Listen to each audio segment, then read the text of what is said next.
श्रीमद् भागवत का हृदय है।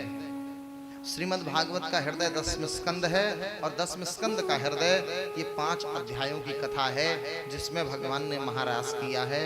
तो ये कृष्ण लीला है, जरा इसको ध्यान से संयम से सुनना और बीच में कोई उठना मत और कोई बोलना नहीं बिल्कुल भी, और कोई बोले तो तुरंत उसे शांत करना। भगवान पिता रात्रि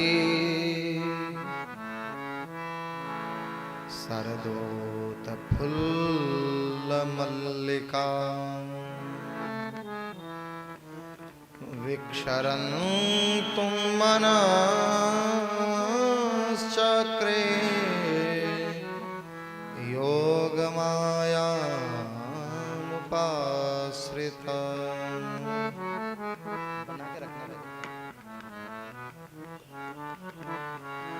आज श्री ठाकुर के मन में भाव आया, क्या? विक्षरन्तुम मनश्चक्रे, मन में रमण करने की इच्छा हुई। जो परमात्मा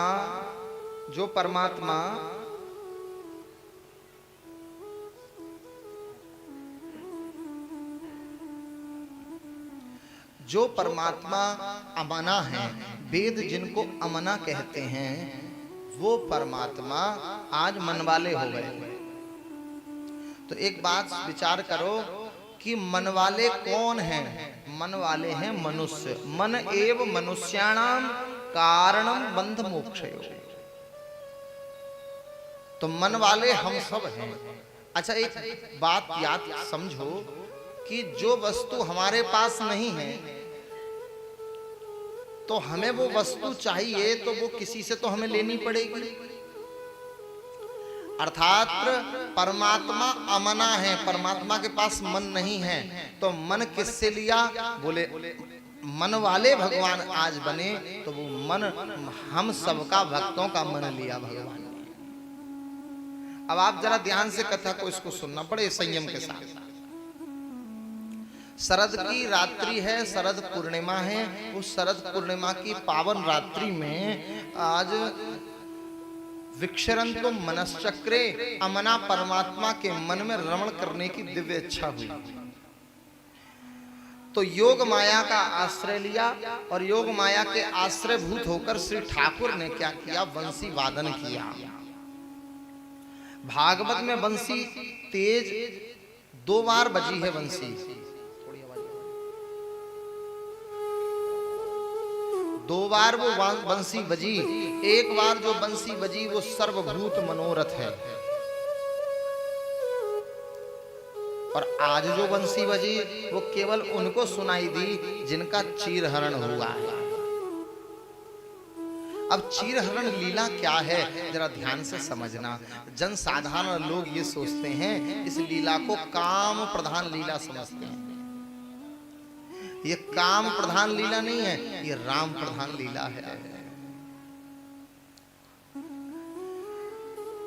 कात्यायनी महामाये महायोगिन्यधीश्वरी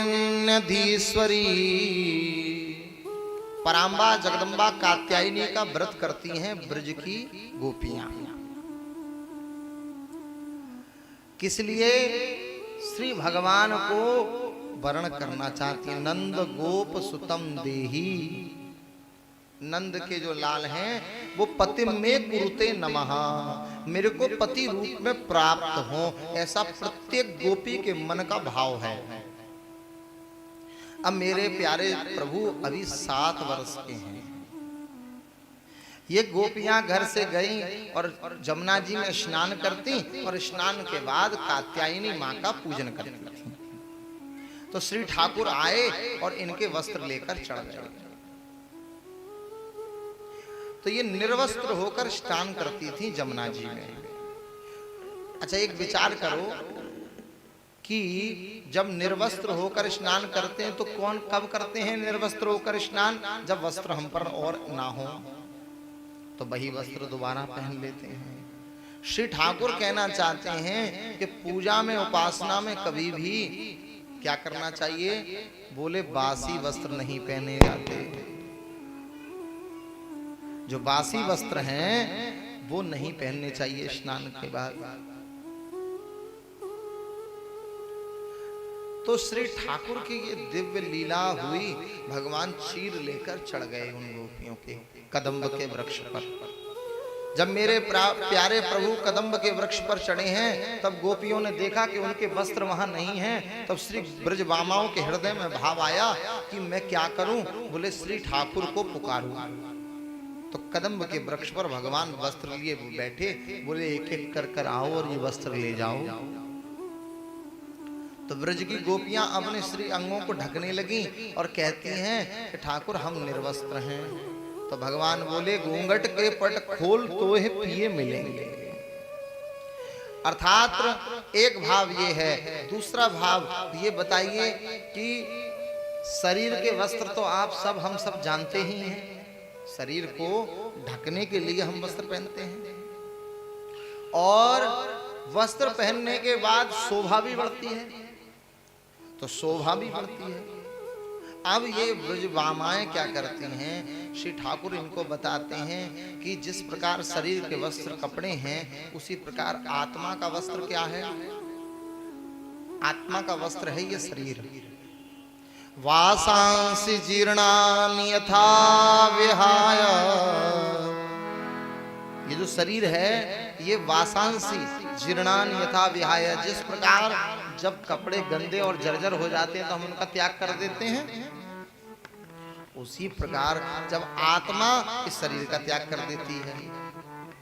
तो भगवान अविद्या का हरण करने आए। अविद्या का मतलब होता है अज्ञान, देह अभिमान। अभी आपसे कोई पूछे कि आप कौन हैं, तो आप क्या बताएंगी, अपना नाम बताएंगी। तो वो नाम तो शरीर का है।